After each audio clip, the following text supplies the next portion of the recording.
আমি যেখানে আছি এটা ডিস্ট্রিক্ট 11 ওপেন গার্ডেন ময়দান। লাইক ময়দান আসলেই ময়দান একেবারে ঠিক ওই যে দেখা যাচ্ছে, আমি ওই দিকেই যাব। ওইখানে একটা মসজিদ আছে, সো এখানে আসছি ভিজিট করতেও, ওইখানে যাবো নামাজটা পড়ার জন্য।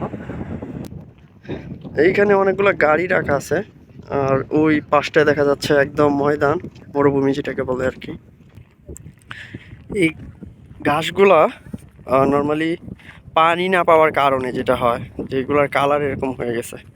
সো এগুলো আবার বৃষ্টি যখন হয়, বৃষ্টি হলে আবার এই কালারগুলো চেঞ্জ হয়ে খুব সুন্দর দেখা যায় তখন।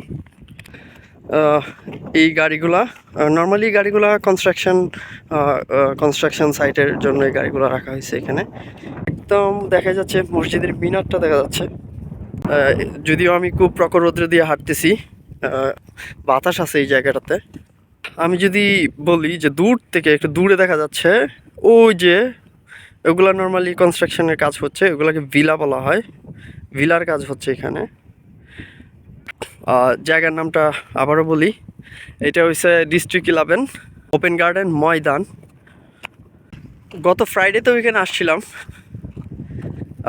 গত ফ্রাইডেতে আসার পরে নতুন একটা এক্সপিরিয়েন্স হয়েছে। এটা হচ্ছে যে ঠিক আমার এখন যেদিকে দেখা যাচ্ছে ওই জায়গাটা থেকে জাম গাছ আছে, জাম খাইছিলাম।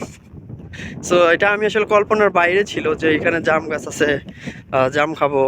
এটা আসলে আনবিলিভেবল ছিল, আমি ভাবিও নাই।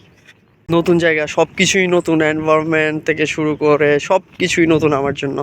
সো এটার জন্য খাপ খাওয়াইতে অবশ্যই আমাকে অনেক স্ট্রাগল করতে হয়েছে, লাইক প্রায় 5-6 মাসের মতো আমাকে স্ট্রাগল করতে হয়েছে। এখানকার ওয়েদারের কথা যদি বলি, এখনও না মেবি 40 প্লাস আছে।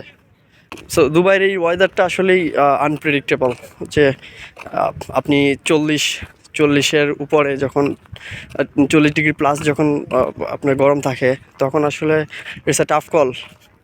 আর তাও আমি এখন হেঁটে যাচ্ছি একদম মরুভূমি, একদম ওইখানে কোনো গাছগাছালি নাই, যদিও এখানে গাছগাছালি আছে অনেক।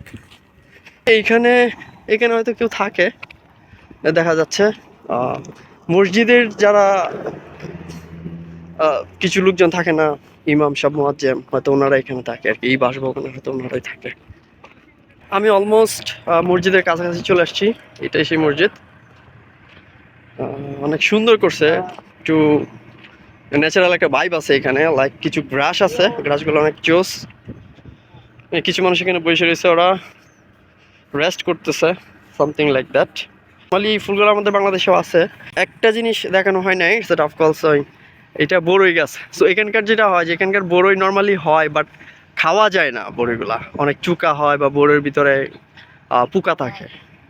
এই যে ফুল সুন্দর, কত সুন্দর করে পরিচর্যার কোনো কমতি রাখে না ওরা, এটা দেখতেই দেখা যায় একদম খুব সুন্দর করেই রাখছে। এখানে পানির পাইপও দেখা যাচ্ছে। এই যে মসজিদটা গত শুক্রবারে যখন আমি এখানে আসছি, ফার্স্ট লুকেই বিশেষ করে জানালাগুলো দেখে আমার থেকে খুবই ভালো লাগছে। আই ফিল লাইক জোস। যদিও মসজিদটা আকার একটু ছোটো, বাট ইন্টেরিয়র ডিজাইনের কথা যদি বলি, আমার কাছে ভালো লাগে, সিম্পলি দ্য বেস্ট যেটাকে বলে আর কি। এখন যেটা হয় যে মোরাল স্টোরি, এখানকার খেজুর গাছ। সো আমি একটু আগায় যদি যাই, এখানে কিছু লোক দেখা যাচ্ছে, এখানে বাঙালি আছে, পাকিস্তানি আছে, ওরা কনস্ট্রাকশনের কাজ করে, এখানে এসে একটু রেস্ট করতেছে, নামাজ পড়বে। দেন এগেইন খেজুর গাছের নিচে অনেকে বসে রয়েছে, মাঝে মাঝে খেজুর এখান থেকে পাড়ে খায়, এই অবস্থা।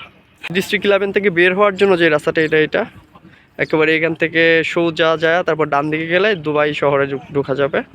সো আমি একটু শহরে আউট অফ সাইডে